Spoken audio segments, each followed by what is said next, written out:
The Orange County Department of Economic Development, headed by Director Stephen Gross, held its second annual Economic Summit at Orange County Community College's Middletown campus on Friday.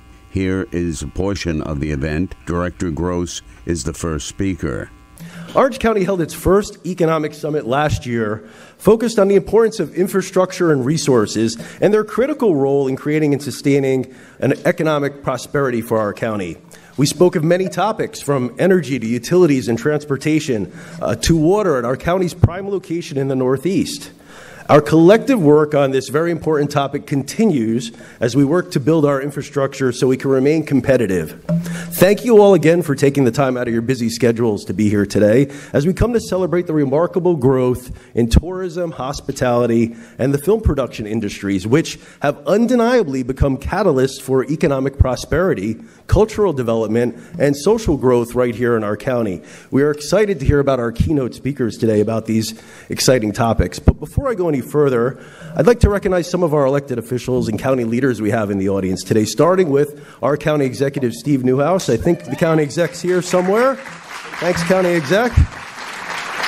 You know, under the county exec's administration, Orange County has experienced an economic renaissance. And when we talk about economic development, there's not a stronger fighter for jobs and economic expansion than our county executive, Steve Newhouse. Again, Steve, if you're here, please stand. Hard to see out there. I know you're here somewhere, so we'll get you later. As a lifelong resident of Orange County who has worked in county government for roughly 28 years, I've never seen such a strong and healthy relationship between the executive and legislative branches. Our county legislators work together with the county executive to support and advance economic development initiatives that benefit all the residents of Orange County, and for that we should all be very proud. We have many legislators here today, and as I say your name, please stand. Starting with Chairwoman Katie Bonelli. Katie? Thank you. Legislator Genesis Ramos. Thank you. Legislator Mike Paduch. Thank you. Legislator Rob Sassy. Legislator Joe Menudo, who heads up the Education and Economic Development Committee, and could also be a twin for Tony Stark if you ever watched Iron Man. District Attorney Dave Hoovler, Sheriff Paul Arteta, and County Clerk Kelly Eskew are all here as well, so thank you all for attending. And we work very closely with our state representatives in Orange County. State Senator Rob Rollison, please stand. Assemblyman Brian Marr, please stand. And I believe Carl Brabernick is on his way as well. Thank you, everybody. And we have great partners in local government as well. The great City of Middletown Mayor Joe DeStefano is here. Joe? Thank you, Mayor. And we have town supervisors from many communities across the county, starting with Tony Cardone from the town of Monroe. Tony? Walk Hill's George Serrano. Denise Quinn from the town of Wawayanda. Village of Goshen Mayor Molly O'Donnell. And Mayor Tom DeVinco from Washingtonville. Thank you all. Appreciate it. And a very big thank you to the many other public officials, town board members, planning, zoning board members, and other community servants that are here today. And I'd also like to recognize Tim Wiedemann from Congressman Pat Ryan's office for being here.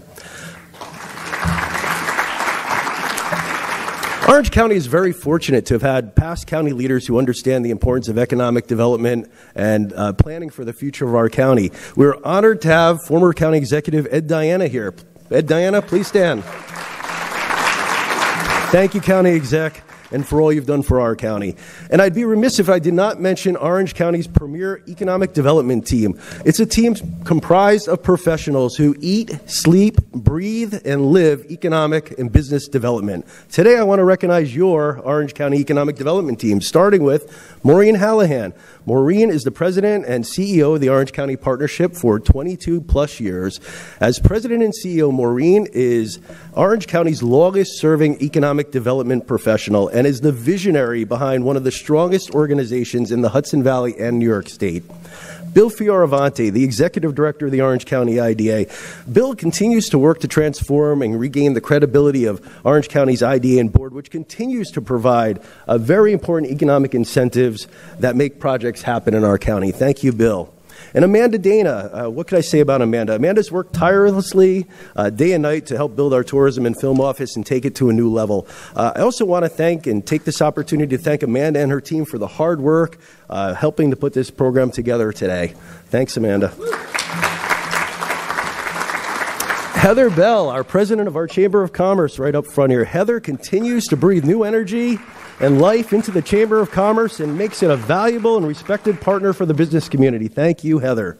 And last but not least, Connor Eckert. Connor works with the partnership. He's the vice president of business attraction. Connor holds a wealth of information, a great young man and a rising star in our county. Keep your eye on this guy. Thanks, Connor. And we also have Linda Malavi from New York State Empire State Development. Thanks for being here, Linda. Appreciate your support as well. You will see this team throughout the day today. Working alongside this dedicated group of professionals has been an honor and a privilege personally. Many thanks to all of you. And, you know, over the past decade, we have witnessed unprecedented surge in tourism in Orange County, with visitors flocking to Orange County from far and wide to experience our rich cultural heritage, breathtaking landscapes, and our warm hospitality. This influx of tourists has brought about a myriad of economic benefits that ripple through our community, creating jobs, stimulating local business, and boosting our overall economy. Since we met last year, Orange County has continued to grow at a very strong pace. Companies continue to locate, invest, and expand in Orange County, New York. Here in Orange County, we are proud to have companies like Tesla, Amazon, Mediacom, Medline, Polycraft, Merlin Corporation, Umbra Studios, McKesson, Royal Wine, the Simon Group. The list goes on and on, ladies and gentlemen. Businesses that continue to create jobs, be responsible corporate neighbors, and invest in our county's economic future. Leadership and vision. It's at the core of every vibrant community. And Orange County has experienced significant economic expansion over the past 10 years. And much of that success is due to the fact that we have a U.S. Navy commander at the helm of county government. County Executive Steve Newhouse has personally made economic development a daily top priority of his administration, and the results are in positive job creation and more employment opportunities, the expansion of the property and sales tax bases, more opportunities for entrepreneurship, and an enhanced quality of life with additional recreational, cultural, and leisure opportunities for our citizens and families to enjoy in our county. Ladies and gentlemen, it is my pleasure to introduce to you our County Executive, Steve Newhouse.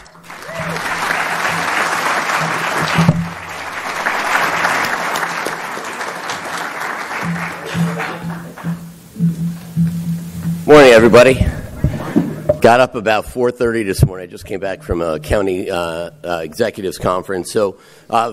But it was actually phenomenal. And I have to tell you, we have 62 counties in New York State. This story is not the same story in every other county. Many of them are having significant challenges. Many of them are dealing with all sorts of budgetary and economic impacts. We have a great story to tell here, and we're going to expand on it. The one thing I'm going to first and foremost start off with, if you work with me in county government, I don't care what your job is in the county government. If you work in county government, please stand up. Everybody that works for county government.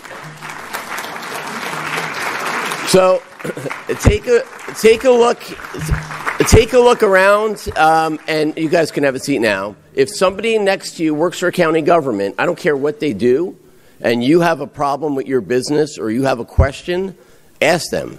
We are here to help you. We have a number of great opportunities in the county, and one of the biggest philosophies that I like to follow is it's who you know, right? Forbes magazine says 85% of any job you will get is who you know. Who's going to get you in that door? 1,000 people are applying for the same job. Who's going to get you that interview? Who's going to get you that date with that girl you want to be with or the guy you want to be with or whatever? It's all about relationships. But some of you are probably having challenges, maybe with your work, or, hey, I'd like to get I need 10 minutes in front of this company or this individual, this film production studio. Give me 10 minutes to pitch what I'm doing here. Ask our people, because we will make it happen. We're going to be talking about all sorts of great opportunities in the county right now. And over the last couple of weeks, I've spent a lot of my time with the film industry. You're going to talk and you're going to hear from Summer, and Tony from Umbra Stage Studios, or I think I got it all. Did I get it correct, Tony? Close, yeah. And I got to tell you, it is incredibly, incredibly exciting. It is incredibly sexy, okay? When you go to these studios, I just did an interview out in the hallway. It is unbelievable, and it's just transformational. They are taking what used to be a warehouse, or as you guys know, Anthony's Pier 9, the latest one. We used to be a major dining hall. Most of you guys are like me. You ate there 4 days a week. Eddie Diana still has nightmares over having the same meal. But they are transforming that building into sound stages, and it is absolutely amazing.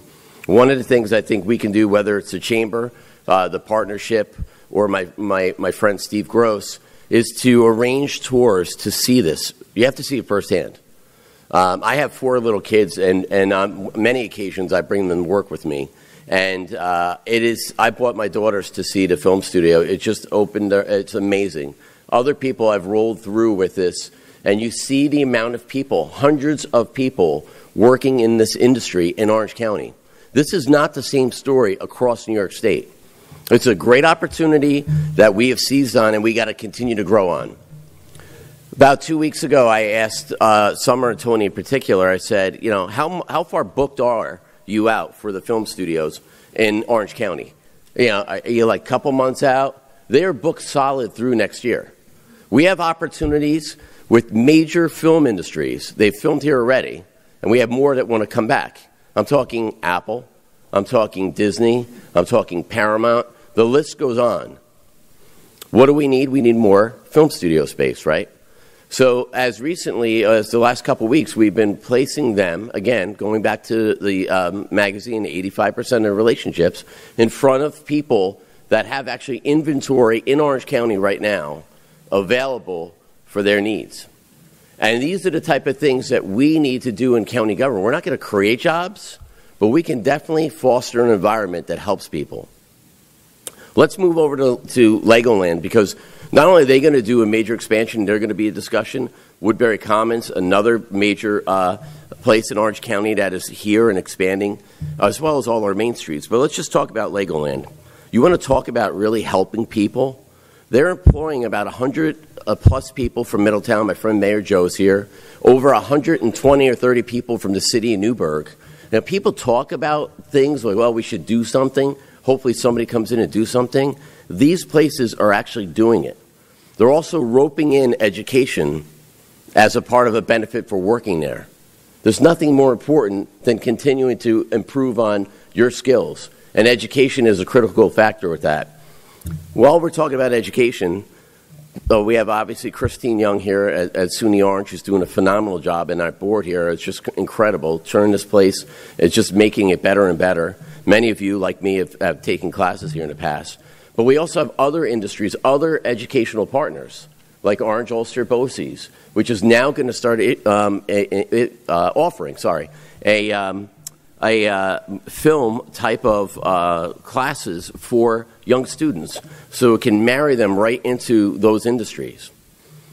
I mentioned a little bit about Woodbury Common. They're going to do a major expansion. They employ between 4,000 and 5,000 people a year in Orange County government. I mean, in Orange County and the surrounding region.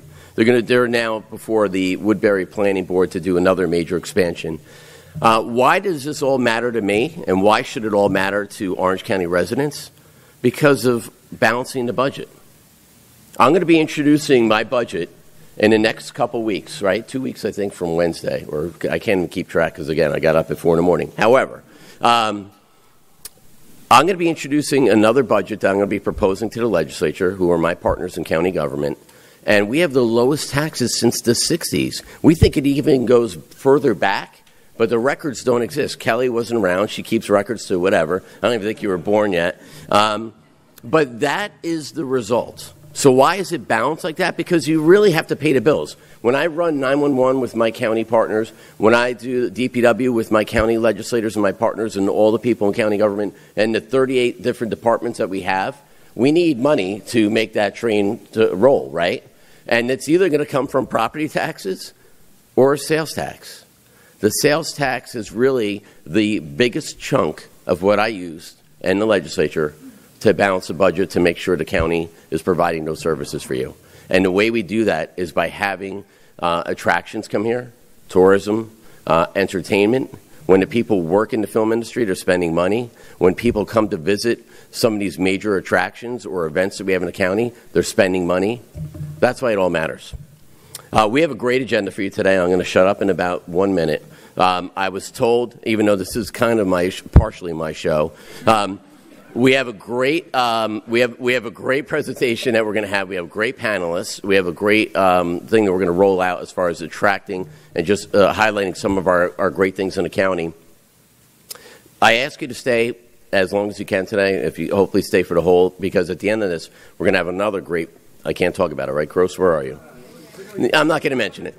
No, but we definitely have an event after this that I think you should be at. It's at an establishment in a county very close to us, and it features things that I love, and most of you guys know what I love. And I went there about 2 weeks ago for a Navy promotional party, and it blew me away. And I'm so grateful and happy and enthusiastic when I go to see some of these wonderful projects that you guys have dreamed and put into reality. The last thing I'm going to touch on, because this is so exciting, we're in such a great spot. When you turn on the TV most of the time in the news, you talk about what's wrong with this country. The outlook, not so good, everything's going wrong, nobody can get along, it's just nothing but negativity and negativity and negativity.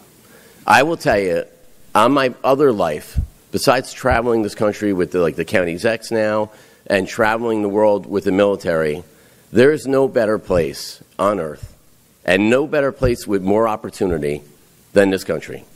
And you should be super proud.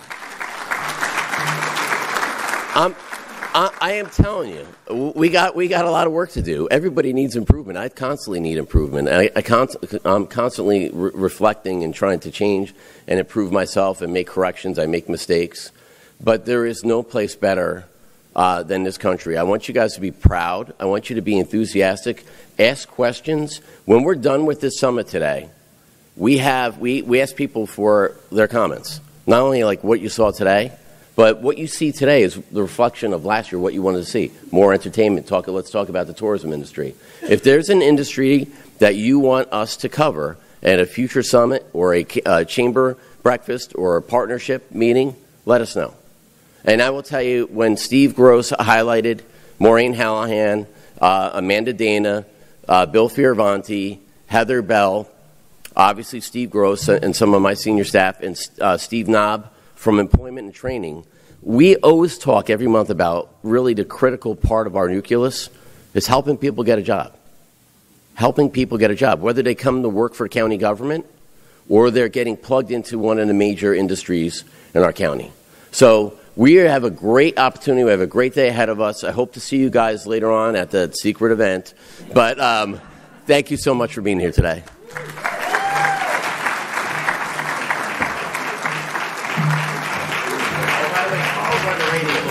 Okay. Thanks, County Executive. As you can see, we don't have the average county executive in Orange County.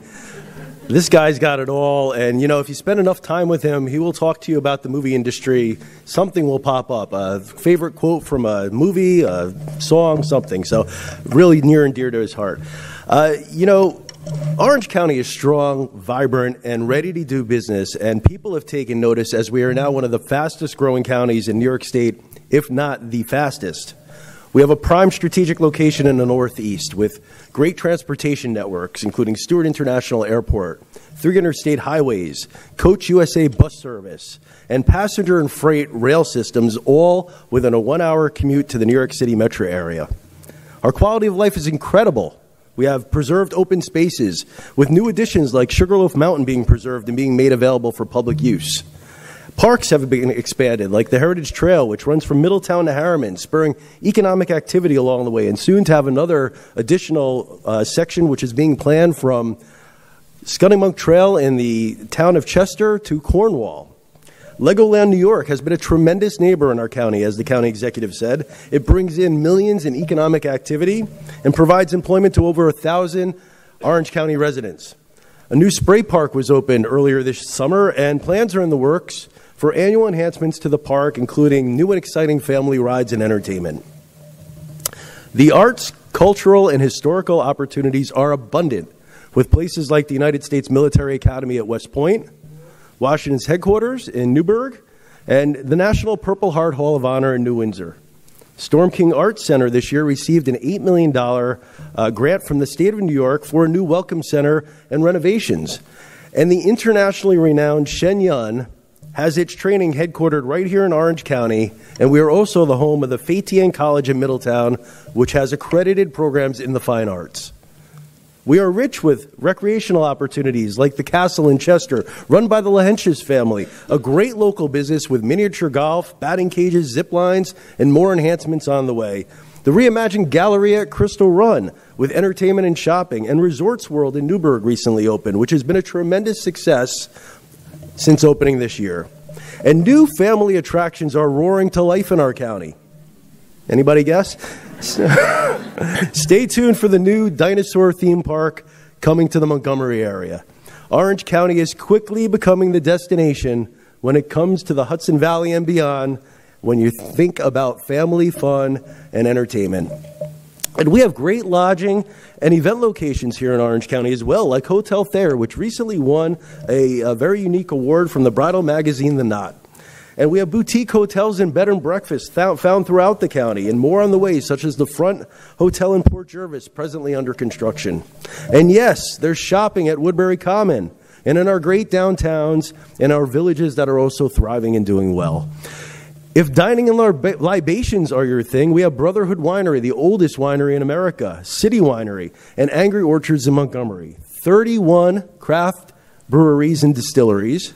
Our newest brewery being Aspire in the town of Wallkill, which we'll get to a little bit later, and it might be what the county exec was talking about. Great local restaurants and culinary delicacies can be found throughout our county. Ladies and gentlemen, the secret is out. We have it all in Orange County. It's right here. Come visit Orange County, New York. That's why, with the help of Focus Media, we put together a very new, exciting promotional video to showcase Orange County as the place to turbocharge your business.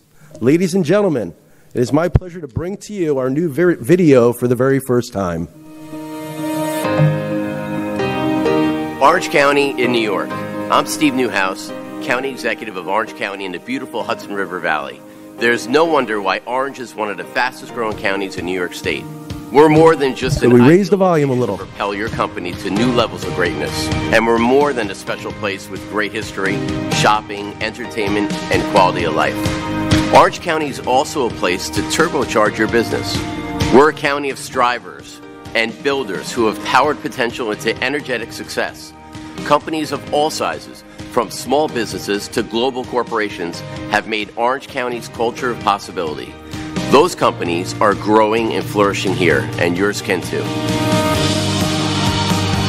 Orange County is the place to be. We're just 60 minutes north of New York City.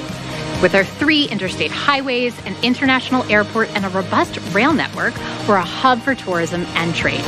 And we're right in the center of 18% of the nation's population. Orange County has the infrastructure you need to succeed. Shovel-ready land is available, as are industrial, commercial, and office properties. Plus, our manufacturing and distribution networks are at your service. Our network of colleges and universities provide customizable and accredited training and a job pool ready, willing, and able to thrive. This educated, talented workforce is on standby to help you achieve bigger, better, and greater wins. Orange County's long tradition of agriculture continues to be a vital hub of our economy. We're home to dozens of agritourism destinations, such as craft breweries, world-renowned food production operations, and farm-to-table restaurants. We prize innovation, collaboration, and bold strategies to capture success.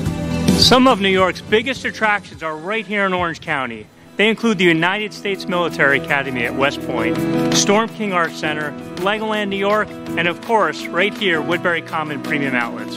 We also have wonderful places to dine on the shores of the Hudson River, wineries, great recreation options, gorgeous mountains, and endless opportunities to really have fun. For an entrepreneur like me, Orange County provided a terrific setting for my spirits business to take off. This community cultivates success, and the people around here really care about each other. That's one reason why Orange County is such a special place to live. Hollywood knows Orange County is lucrative. This is where the Oscars, the Academy Award statues, are manufactured. And Orange County's beauty, as well as our diverse city, suburban, and rural settings, have made us a go-to location for filming movies, TV shows, and videos. Orange County's Office of Economic Development will be right at your side.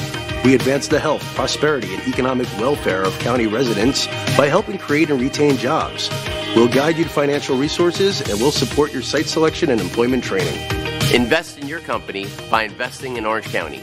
We have the energy, vision, and resources to fuel your business's future. Come do business in Orange County.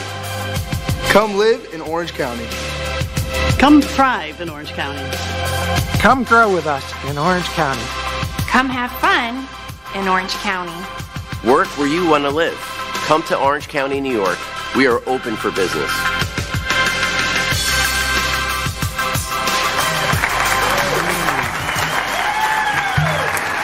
All right, thank you. There you have it, everybody. And a special thank you to our local talent that are going to now be extras in our show here. So appreciate all your help there. And, you know, as we were mentioning, we're going to use this video to really promote our county, to show people through images and great testimonials why we are the best county in the state of New York to locate your business and come vacation and have fun with us here. So as we move forward, tourism has become a major cornerstone of our region's success, fueling growth in various economic sectors from hospitality to retail to entertainments and the arts. And as more and more tourists visit our beautiful county, they invest in our local businesses, contributing to the livelihoods of our relatives, friends, and neighbors. By hosting events, festivals, and attractions, we not only showcase our unique identity, but also strengthen the bonds that bind us together as a community. As a matter of fact, the Moon Festival is this weekend in Deer Park. The Renaissance Fair is currently ongoing in Sterling Forest, and Warwick's Apple Fest is just around the corner. But our prosperity doesn't end there. The film industry has also taken notice of Orange County's picturesque landscapes, charming towns, and proximity to the New York City metro area, making our county an attractive location for various productions. The presence of filmmakers in our community fosters a sense of pride and excitement, highlighting the potential of our region as a backdrop for artistic expression. Our unique landscapes grace the silver screen, our identity becomes immortalized, drawing more attention to Orange County, igniting curiosity, and bringing more potential visitors and investors to our county. Beyond the economic benefits of tourism and the film industry, we have also played a pivotal role in the social growth of our community, as do our higher education facilities. We are again holding the Economic Summit right here at SUNY Orange because education and economic development go hand in hand. SUNY Orange is preparing many of our county's future leaders and business community leaders with a fantastic education that is affordable and close to home. In fact, many of the people in the audience today started their education right here at SUNY Orange. Quick show of hands. If you took classes or attended classes at SUNY Orange, raise your hands. There you go, everybody. That's the testimonial.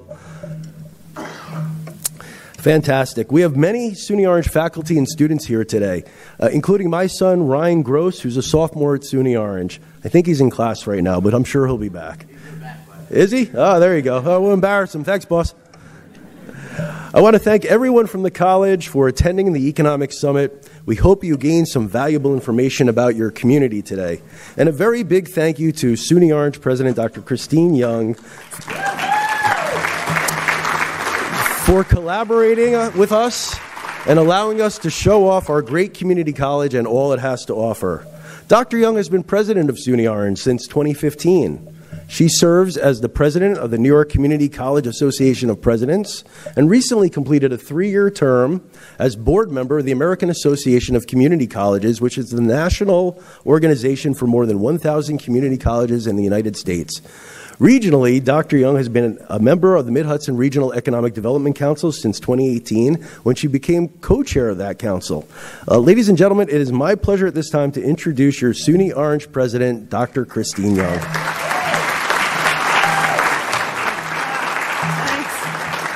Hey, good morning, everyone. No, Steve, congratulations to you for organizing this summit. This theater looks really, really good full, so congratulations to you for organizing the summit, and congratulations to our county executive, Steve Newhouse. Are you kidding me? To talk about a county that is thriving with such an economy on fire. You got all these people in this room celebrating the economy and want to do more, so congratulations to this county. Woo! That's a good morning to be here, and I appreciate the opportunity to thank the team at SUNY Orange, right? Like always making us look good, like look at the stage, look at the grounds, look at this theater. So to our security team, our facilities team, our IT team, and especially to the theater team, thank you for making us look good this morning, always. Not only this morning, but always. So I welcome you all to the William and Helen Richards Theater. I welcome you to Orange Hall. I welcome you to our Middletown campus. And I always welcome you to Orange County Community College. Not only is this theater full, but our classes are full this fall. Yeah? Woo! I got to tell you that. Well, I got a captive audience, right? Like this is like a record-breaking fall for us in terms of a surge in enrollment, right? Our fall-to-fall enrollment is like way the heck up. So I want to recognize and thank. Like that's it. If you ask like Young, why? Why did that happen? It's not one thing. It's many, many things. It's that same team of people and so many believers in working on that.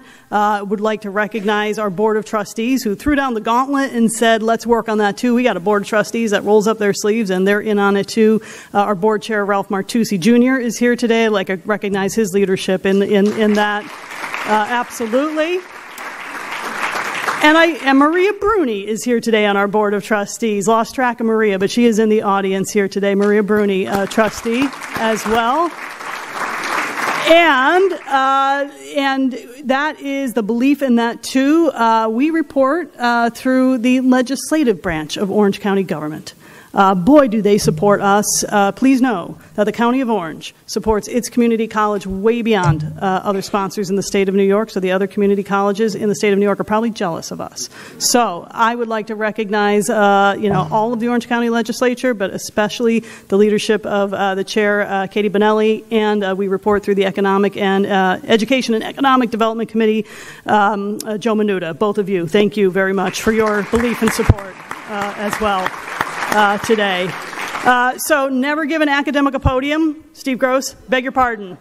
Three things while I'm here. You're talking about film, tourism, motion pictures today. Let me tell you 3 things. Enrollment is up, yeah, but when someone like me talks about enrollment, right, you got to know the inside baseball part, right? That's always credit. Like, when you got your associate degree, when you got your baccalaureate degree, you were on your way to a degree, right? Those were credits. You sitting here in the audience today doing your thing, you might be thinking about your workforce. You might want them to have like training, right? Like a short-term, like kind of like skills enhancement. That might not be credit, right? When we say enrollment is up, we might not be talking about that because people don't measure that in the same way. However, yet and still, that's like a third of our strategic plan at the college. That's something we're very interested in doing, in conjunction with all you good people in Orange County.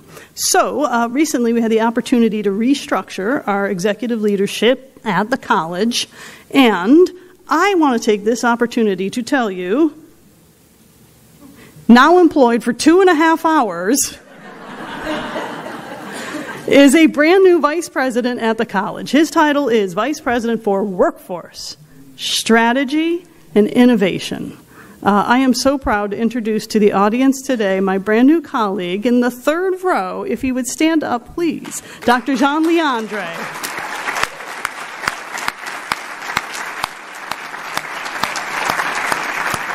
So, empowering workforce, strategy and innovation, and for some of the things we'll be discussing today, he will be your high-level leadership hookup at the college. So, so new, no business card, just find him today. 2, last year I stood at this very podium, this county doing so much with hospitality, food, beverage, something that we were working on, and it was forward-looking. It is happening. Orange County Food Tech. It is happening. It is thank you.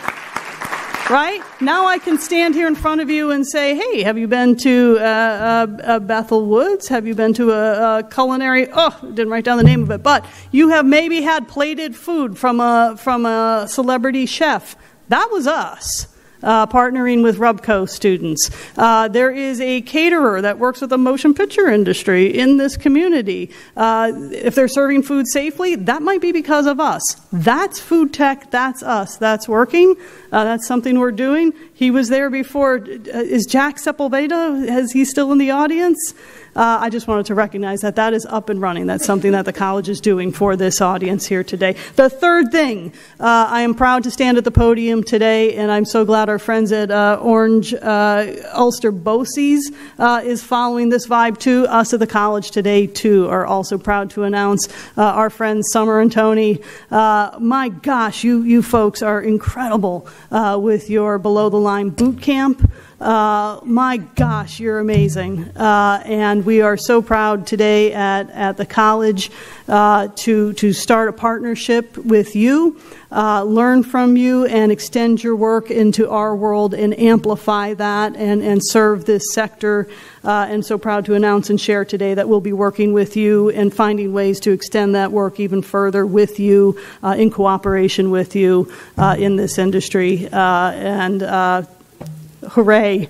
So we will do that as well. So we welcome you to the campus, and I guess you got an invitation that's better than the one I was going to give you. But before you go party after this, please walk the grounds of our campus, open up the doors, see what's inside the buildings, but at least roam our beautiful grounds. It's your campus, it's your public college, and you're always welcome at Orange County Community College, and enjoy the day. Congratulations, Steve.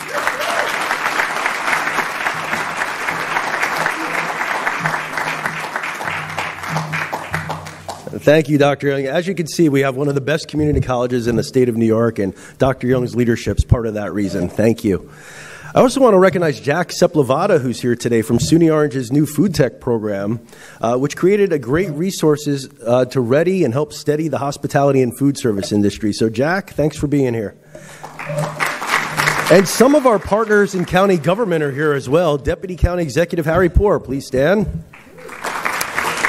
Assistants to the County Executive Mary Pat Smith and Justin Rodriguez. County Attorney Rick Golden. Nicole Anderson, our Director of Community Development. Kerry Gallagher, the County Finance Commissioner. Deb Slazinski, County Budget Director. Eric Denega, our DPW Commissioner. Anaudi Esposito, our Executive Director of Human Rights. Johanna Poor, our county historian, and Paul Wiley, our Director of Real Property. Thank you all for being here. Additionally, I'd like to recognize Todd Hewlett from the Orange County Arts Council, an organization. Thank you. The Orange County Arts Council is an organization that is doing great work to support the growth of arts and culture in Orange County. The Arts Council continues to support growth in all the important economic sectors being spoken about today. Thank you, Todd. And many thanks to the panelists who are taking time out of their busy schedules to share their professional experience with you all today. We're going to have two panels. When the first session ends, We will have roughly a 15-minute break before starting the second session. We have a very busy, tight program scheduled for you today, so unfortunately we will not be able to take questions. However, if you do have questions, please feel free to email, call me, send us a message. We'll be happy to get back to you. We'll be happy to send that message to one of our panelists if you have a question for them as well. Ladies and gentlemen, it is my pleasure to now introduce my friend and colleague and mentor, Maureen Hallahan from the Orange County Partnership. Thank you, Maureen.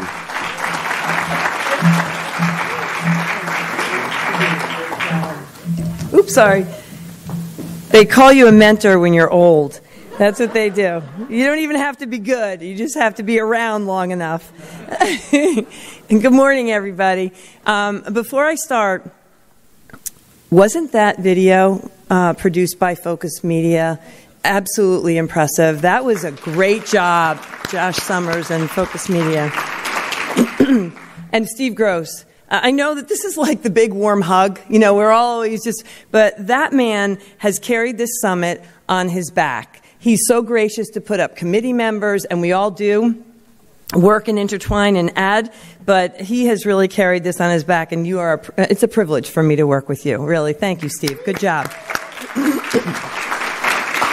You know, there's very few counties in the state of New York that operate as we do. Our county executive mentioned that earlier. I want to tell you, in economic development, that's a big title. And under that, you know, there's business attraction and business retention and tourism and incentive opportunities, workforce development, and small business support. Our team of economic development professionals, we truly do work hand in hand. I travel the state of New York. I'm also on the Regional Economic Development Council with our chairman, Chris Young. And there's a lot of counties that don't operate this way. So I'm very proud and privileged to work with a team that really rows in the same direction. And the only way that we can sustain our economy is through economic development, which includes increasing tax ratables from companies coming in and creating job creation. Our county executive, Steve Newhouse, prioritizes our work and continues to inspire our entire team. So thank you so much, Steve. It's great to work with you. So there's a lot of moving parts in attraction projects, and I remember the first time I met Josiah Brown. It was at a public hearing for the Legoland project in the town of Goshen. Do you remember all those, you know, those signs, Stop Legoland? People in the community didn't understand the project. A big part of economic development is also education. We have to educate people about the value, and we also have to give people the time and the opportunity to speak, you know, and to address, you know, their concerns to the boards, the various permitting boards. So I remember these public hearings that are held in these towns. They're for all of the projects, and when you're in this business for a while, you know, you've seen a lot of sites. There are people that might key your car, perhaps, or possibly spit at you. It's happened, and we're all on both sides of it, right? So there's a lot of emotions out there. So I'm sitting in Goshen, New York, at a public hearing. A lot of people in the room in favor of the project. Didn't know exactly who in the room was not in favor of the project. And when Josiah Brown entered the public hearing for Legoland in the town of Goshen, I didn't know him, and I wasn't sure if he was going to be supportive.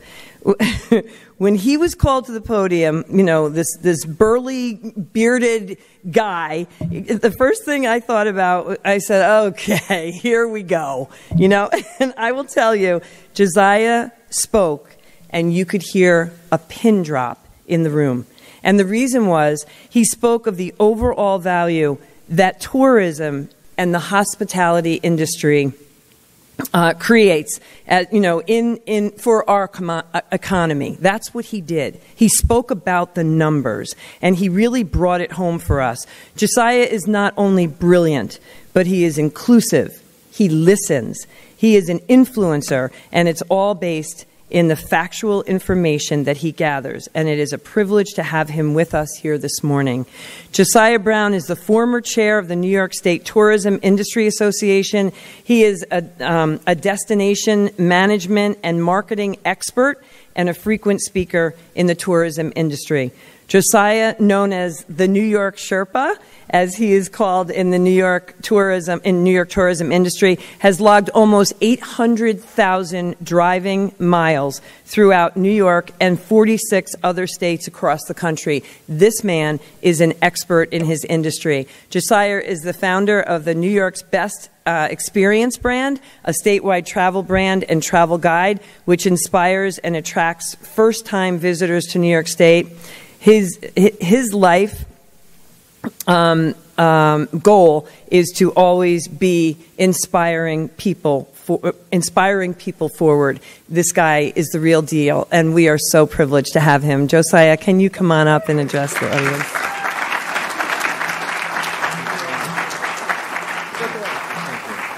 I think I'm gonna take you everywhere with me. That was wow.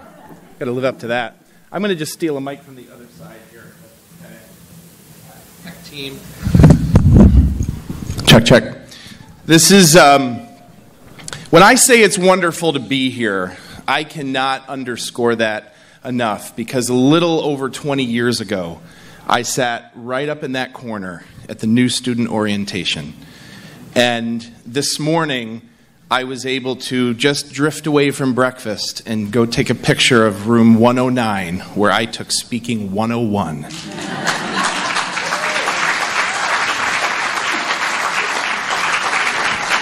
93 credits. 93 credits I did here. And I'll never forget on this stage, does anybody remember Dr. David Rule? He used to come to that new student orientation and he would give us all a perfect 4.0. And he was like Oprah before Oprah. You get a 4.0, you get a 4.0, you get a 4.0. And then he said, now what are you going to do with it? I kept mine for 3 semesters. And then in that 4th semester, somehow I decided 19 credits was okay to take in your 4th semester. So I did not keep my 4.0. But it is an incredible pleasure to be back here. I promised many of my professors that I would teach here one day. So maybe I get to check that box here. I have spent my entire career in the visitor economy. I went from this institution to an internship, and that led my whole career forward to this point, 11 years ago starting my own company. And what the essence of what I have done for the last 20 years, and it's changing a little bit, but the essence of what I've done is changing what people think when I say this. I speak all over the country and I say, I'm from New York. And of course what they think when I say that is one of the 46 mountains over 4,000 feet in the Adirondacks, right? Or the 3rd largest wine region in America in the Finger Lakes. The home of the Baseball Hall of Fame in Cooperstown, New York. The Thousand Islands where castles rise out of the sky. Or the oldest sports venue in the country, which is the Saratoga Racetrack. We have the Culinary Institute of America. We have the densest population of historic sites anywhere in the country in the Hudson Valley. We have some of the top-rated beaches in America on Long Island. We hosted 2 Olympics right there in Lake Placid. We have a wonder of the world with Niagara Falls. But the real important stuff is right here. That's the real important stuff. The 3rd and largest Legoland resort in the country. America's oldest winery. And that place where George Washington said to his troops, go take the west point of the river right there and hold that ground. And did we ever hold that ground? And then where I live in the Catskill Mountains of New York, which was a journey for my wife and I to return to where her family raises horses in the Catskills and continue on that legacy. So for several years now, I've been speaking on destination marketing and the evolution into destination stewardship and really how we got here. How did that happen? And it really comes back to the same problem. The challenges that New York faced in tourism were because they didn't understand the full width and breadth of what this state had to offer. Well, in destination marketing and stewardship, we are going through a radical generational shift right now.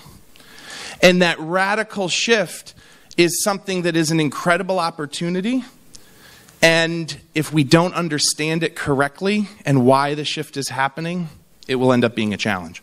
So, I don't know why that slide is so far in, but here's all of my resume here. I I do sit on the Destinations International Advocacy Committee, which I'm very proud to do. So what is this generational shift that's going on? When I was about 8 years old, I was helping my grandfather tear down a dilapidated shed in Pine Island. And as I'm pulling down the boards of this dilapidated shed so he could put a new one there, he's coming over and, as you know, what job do you give an 8-year-old boy, right? Take the hammer and pull the nails out of the boards. So I'm pulling the nails out of the boards and he's grabbing them and he's dropping them in a little blue Maxwell House coffee can. Rusted, bent, broken. It didn't make sense to me because he had cans of nails everywhere. And I remember asking my father, why was Grandpa doing that? Why was Grandpa saving those nails? And without skipping a beat, my father said, oh, well, he was a product of the Great Depression. And somehow, even at 8 years old, I understood exactly what that meant. See, we gave an entire generation who had lived through an era. They had lived through an era that changed their habits and it changed the way they thought. And never did we mock them for that behavior. We said they went through something and it changed how they thought and it changed how they acted. Well, I'm a millennial. Okay, thank you, yeah. How do I know I'm a millennial? Because I took a Facebook quiz and it said I was 70% millennial. So I said, okay, all right. Later I found out they were using that information to market campaigns to me, but our generation went through some stuff. I remember exactly where I was standing. I was 16 years old. I was working new home construction on the day in September when the world stopped turning. Not only did fear and terror and war come into my lexicon for the first time, but so did trauma to some degree. See, there was a mantra that had been taught in my generation that you go, do as well as you can in high school, good idea. Go as far as you can in college, good idea. And then you go get into a company, you put your head down and you push. And you work for seniority, and you work for your retirement, and you buy a house, and you get 2 cars, and you have 2.3 kids, however that 0.3 works. And you push, and when you retire, what? You can go see the world, right? The first hit in that philosophy in my brain, and I'm going to ask permission to speak for my generation, the first hit in that philosophy happened on that day. Because not only were there new words in our lexicon, but we also saw people fall to the bottom of balance sheets, lose their careers, lose their retirement. Houses went underwater. It's okay. It's once in a generation. Don't worry. Onward we marched. 7 years later, a stern bear collapsed on Wall Street, or a bear stern, or something happened on Wall Street. We had no clue. By the time they finished mopping that up, it was 10 times the effect. Entire careers gone. Entire investment accounts gone. Entire retirements gone. Houses underwater. Can we pay for those 2 cars? How are we going to take care of our 2.3 kids? See, Generation X was already through the door. The millennials stepped back and said, wait a minute. I hit a mum.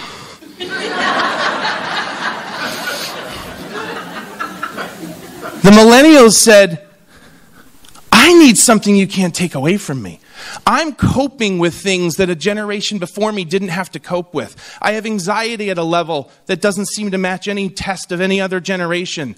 I have FOMO to travel. The rise of social media, I'm seeing all of these pictures all over the world, and wherever somebody's getting a selfie, I have to go get a selfie there too. But we needed to cope with what our generation had gone through. And so we began to travel at a higher pace, a faster pace than any generation in history. 4 to 5 trips a year for 18 to 30-year-olds had never happened in history. And they said, well, they don't really have any money to travel. Well, how much money did you have from 18 to 30? It gave birth to the whole shared economy. You see, we were collecting nails too. And our nails were a little quirky. We would sleep on an air mattress in somebody's upstairs 3rd bedroom, giving birth to Airbnb. 1 in 12 millennials has left a job to not cancel their trip. Think about that for a minute. But see, our industry was predominantly built on family travel and retiree travel. That quick trip to the shore every year. Tom Bodette would leave the light on for you. And he did for my family. And then you retired and you got to go see the world.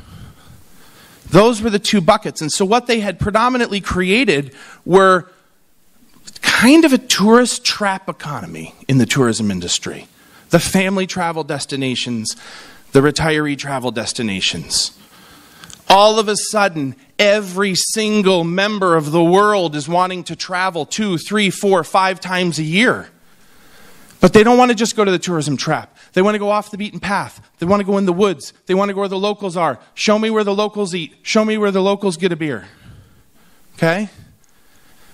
And then they up-leveled. Now the Xers started behaving that way. Gen Z never knew this wasn't a thing.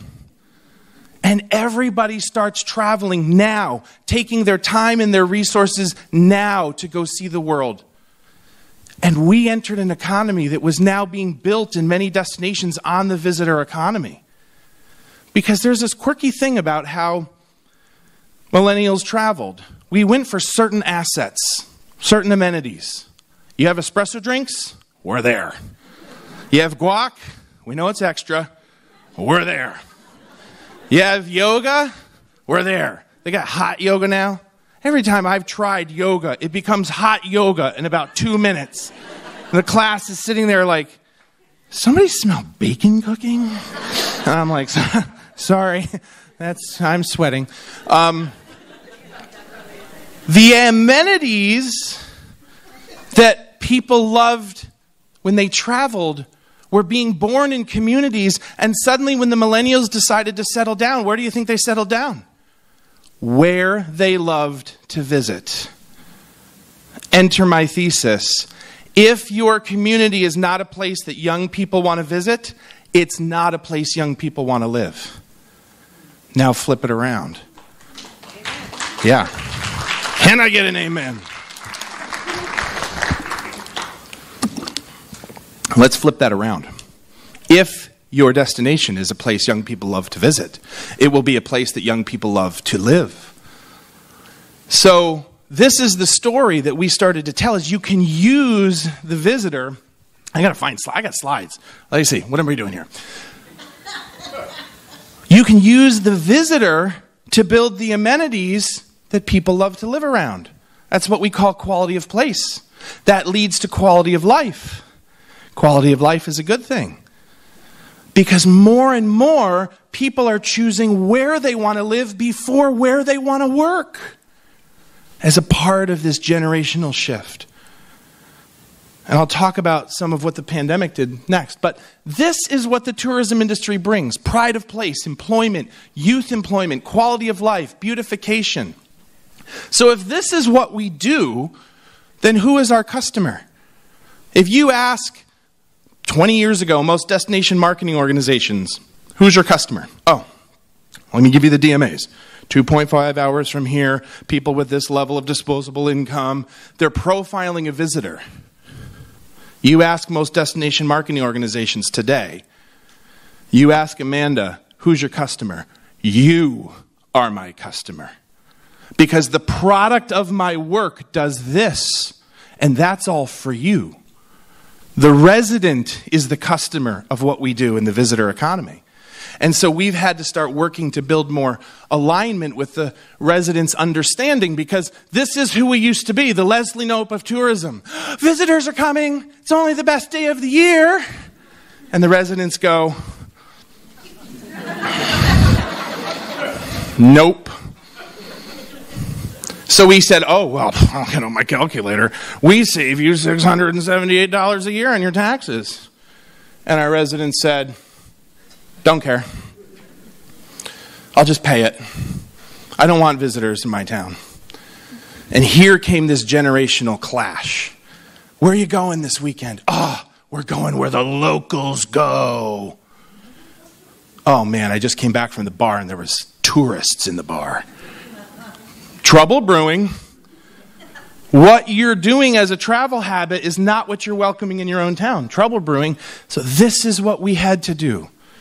We have to start the conversation of this is necessary. This is necessary that we bring visitors in because they are going to fund the amenities that young people want to live around. The last consulting project I did for a county, I showed them their youth retention. Trouble brewing. If they all leave for college and don't come back, what do you think happens in 15 years? If you don't have a destination young people want to visit, you don't have a destination young people want to live in. So we also had to listen to the residents. We also had to listen to the residents and realize that they had legitimate pain points that we needed to manage. And that was kind of the birth of thinking of ourselves in our proper role of being in the business of working for the residents. So we have to listen to our customer. We have to listen to them. Go back to Detroit, 1890. They had a very unique opportunity and challenge.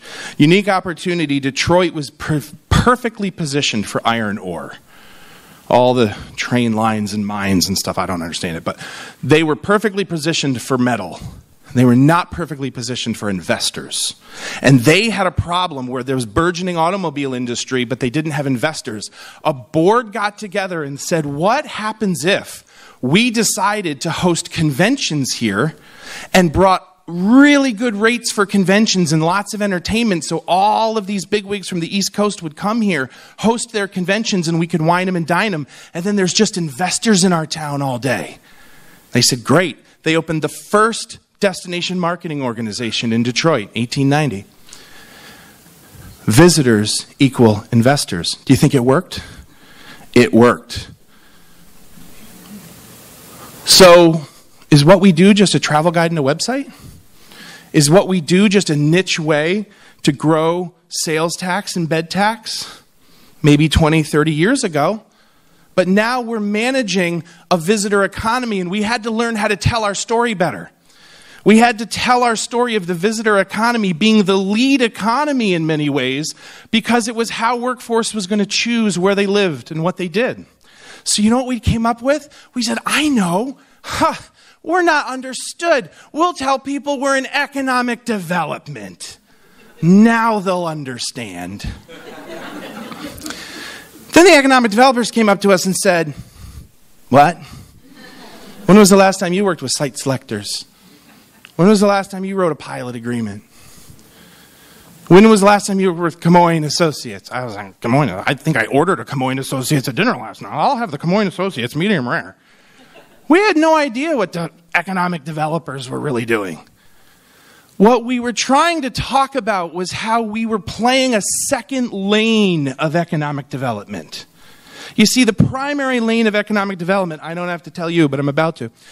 The primary lane of economic development is work, live, play. We see it on the posters. We see it all over the place.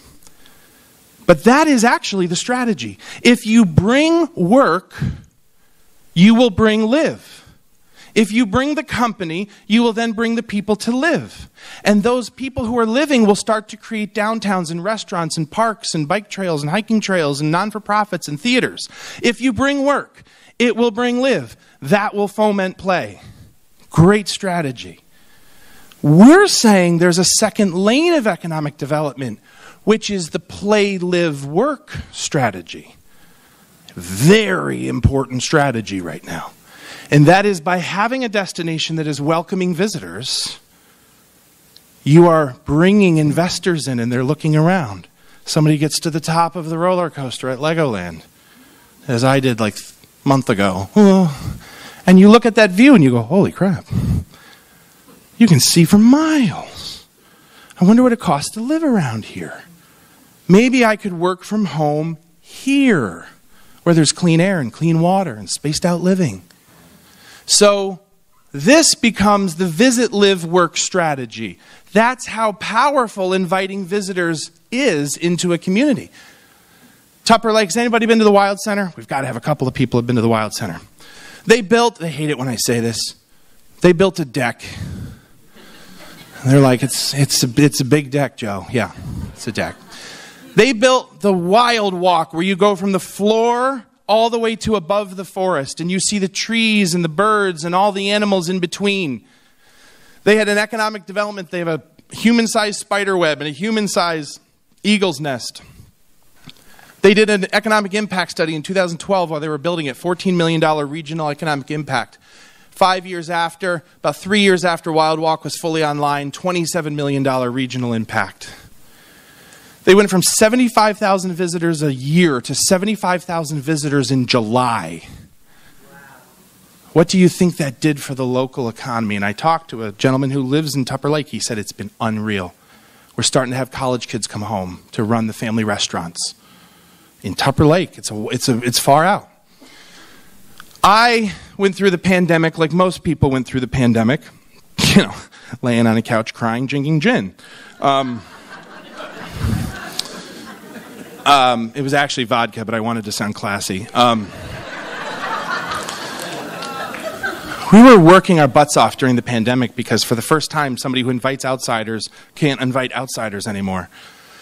We come out of the pandemic, the first event I do in 18 months. We go to these big events and we set up big booths about New York and we talk about New York State. And we're at the Philly Flower Show. And a person comes up to the booth and says, "Have you heard what happened in Goshen, New York? It's so sad." And I was like, "What happened in Goshen, New York?" Like, I'm an empath already, but I've been drinking gin for 18 months. "What happened in Goshen, New York?" And she says, "Oh, it's so sad. What happened in Goshen, New York?" "They built a Legoland." And it's the moments I turn into Liam Neeson. I'm like, I have a particular set of skills. And I probably went a little hard. I said, "You don't understand what's sad. See, what's sad," and I can put you on a bus and take you to 100 towns that were beautiful, quiet, historic towns. I love it. Don't change it forever. But that's not possible to not change it forever. Because the people who bought their homes in the 60s and 70s for $9, not a square foot, $9, their houses are worth $500,000, $600,000, $700,000 now. And as soon as your house is paid off, you go, "Ah, snow. Where'd that come from?" It's been here the whole time you're paying your mortgage. And they're like, "We got to leave snow." So they want to sell their house. If there's no one to buy those houses, it's okay. Somebody will come in, cut that historic house into 5 apartments, and I have no problem with somebody who lives in an apartment in a historic home. But they don't shop on Main Street usually. They're not in that economic tier yet. So Main Street starts to fade. The restaurants start to fade. Civic volunteers start to fade. Non-for-profits start to fade. Limoncello's like, "We have hot wings now."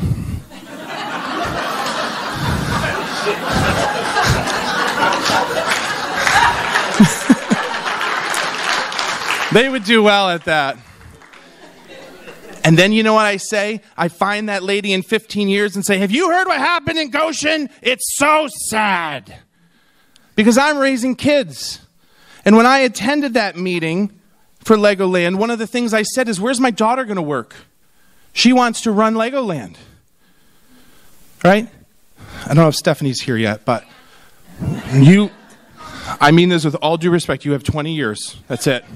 I am a father to the most terrifying 6-year-old you have ever met in your life. She doesn't ask for anything. Last night she came into the kitchen and said, "You're opening my Barbie." "I'm opening your Barbie." And I handed it back to her. Keep her at peace because she knows where I sleep. She's going to run Legoland and then I think the country. Where is my daughter going to work? Where's my son going to work? Maybe my son is going to drive the propane truck that delivers propane to all the new restaurants. Maybe one of them will be a contractor. If you're a contractor standing on top of a short-term rental, if you're replacing an Airbnb's roof, congratulations, you're working in the visitor economy that day.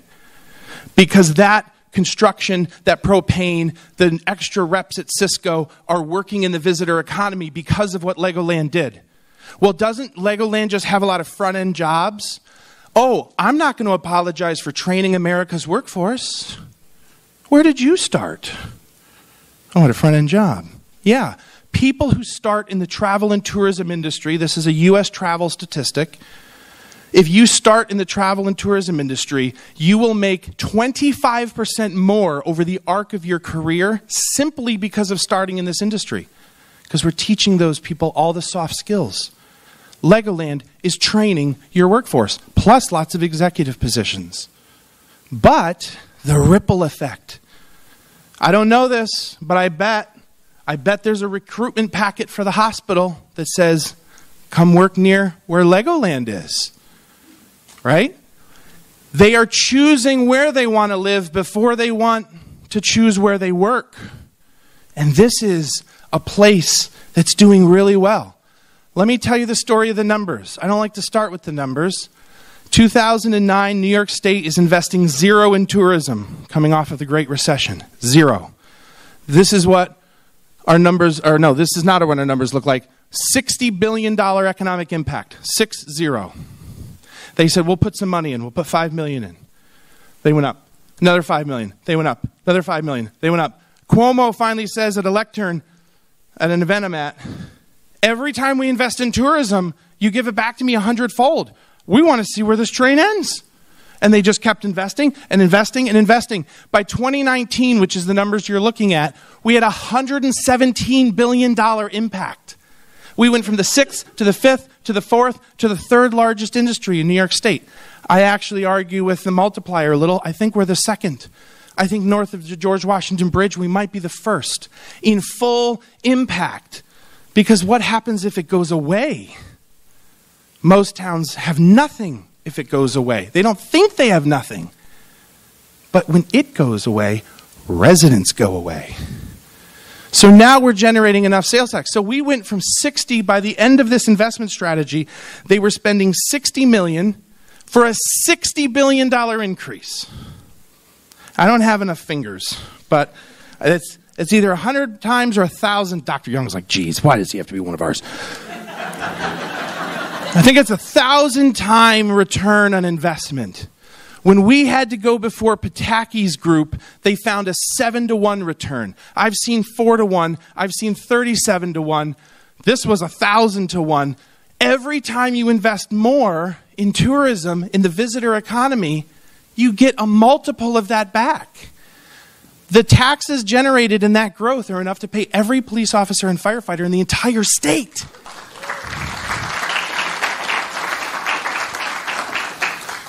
Now I want to say a word on the Orange County Executive and the Orange County Legislature. You got really quiet. Wow. Steve Newhouse is rare. He understands the visitor economy. Do you understand how rare that is? Do you understand how rare it is to have a county, thank you to the Orange County Legislature, because I'm looking at this from the outside now, that is increasing its investment in tourism in a place tourism is working? Do you know what they normally do when tourism's working? Decrease the investment. Why would you stop that train? He understands tourism. The Orange County Legislature understands tourism, and I'm working in all the counties where the funding is going the other way. It's extraordinary what's happening here. I also used to watch Steve's COVID updates. I hope I don't get anyone fired, but every once in a while, the COVID updates would be slightly out of focus, just slightly out of focus. There is nothing to make you think you have COVID than watching the numbers and you're going, Steve, I'm losing you. Leadership. Right now, leadership looks like increasing the investment. And it's rare where it's happening. Give these two organizations and Steve Newhouse a round of applause, please.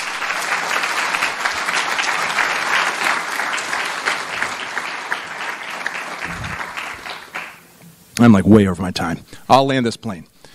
This is who is going to use the quality of life, the quality of place to market themselves. People can now work from home. This is what happened post-pandemic. Post-pandemic, people now, I think it's close to 30% of Fortune 500's workforce can work from anywhere. Where do they want to work from? Espresso, guac, and hot yoga. right? They want to work in the places that are enjoyable to live, quality of place. Young people. It's an accurate representation of young people right now. Where do they want to live? Quality of place. Longwoods International, which is our international research organization, did a foundational study, and they've done it every year since, but they did it with Pure Michigan. And they found that when Pure Michigan was running ads about tourism, it made Michigan look better for college students, retirees, business owners, companies. They call it the Halo study. They took a group of 7,000 people who had never been to certain communities and showed them tourism commercials and asked them before and after what their propensity to move there, start a business, go to college, retire. Every one of them who saw the tourism commercial rated all of those other things higher, even though they had no idea about them.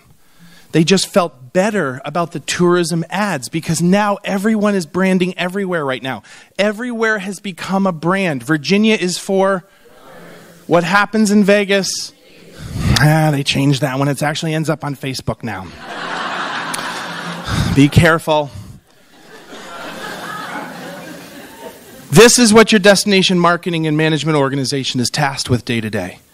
Step number 1, the brand. You have to be known, and you have to be projecting something that is unique and authentic and a voice of differentiation to call people in. There's 7 buckets in the tourism industry. When people ask me, hey, Erie County has 37 people in their tourism department, what are they doing? Let me tell you what they're doing. In that list, the third one says sell the destination. There is 7 buckets of visitation. 1 is consumer. 1. People who travel internationally are in an 18-month pipeline, and 75% of them still book product through a distributor of product. So you have to have somebody domestically packaging product, going over to trade shows, pitching that product, getting it sold 36 months ahead of that 18-month cycle. But let me tell you about sports. This is how Amanda, again, is even ahead of the curve because now they're heading to one of these sports conventions. Several times a year in Vegas or Orlando or Atlantic City, they'll have a convention and thousands of rights holders come. And they have events. And about 1,000 destinations come, and you get 6-minute meetings. It's speed dating. You get 6-minute meetings, and you meet with 30, 40, 50, 60 right holders. And you sit down and you say, we have fields. And they're like, oh, we have an event that needs fields. Tough Mudders don't just happen. NCAA tournaments don't just happen. Tourism and the tourism departments are selling events, sometimes 36 months out. That rights holder, you have to go to these conferences, you have to wine and dine them. Conference, might cost $10,000 to $15,000 to do this type of activation. Then a rights holder comes for one weekend, brings an event with 2,000 athletes, 4,000 people in total, fills all the rooms in a shoulder season. They're usually March, April, October, November. They fill the rooms, they eat at the restaurants. That is probably a $2 million economic impact. You can do the sales tax calculation on a $10,000 investment. Again, I can't do the math on my fingers, but it's big. It's big. So it's not just about heads and beds. We steward the whole destination. We bring people into the whole destination. Maura Gast from Destinations International said, if you build a place that people want to visit, you're building a place where people have to live. And if you build a place where people have to live, now you're building a place where business has to be. And if you build a place where business has to be, you're building a place where people want to visit. So it comes down to, and this is where I land the plane, it comes down to the brand. We have to be known. We have to be unique. We have to be recognizable. And that takes investment. And you saw Amanda's video. I want to show you a video of a project we did in Western New York because it's easier to see a brand anthem from a destination you're not familiar of, to see how it moves you. This was Allegheny County. Allegheny County came to me and said, we need some tourism help. I said, yes, you do. And they said, but the only thing is you can't change the name. It has to be Allegheny County. I said, put me in front of the legislature. They said, okay. So I go in front of the legislature and they said, there's a really famous park in Western New York called Allegheny State Park, largest one in Western New York, not in your county. Allegheny River, not in your county. Allegheny Mountains, not in your county. Town of Allegheny, not in your county. There's 6 Allegheny counties. They're all spelled differently. Allegheny.com is an investment firm. And they said, crap. So we want it to be recognizable. We want it to be rememberable. So we rebranded them, and you let me know what you think about how we did doing that. Amazing, isn't it?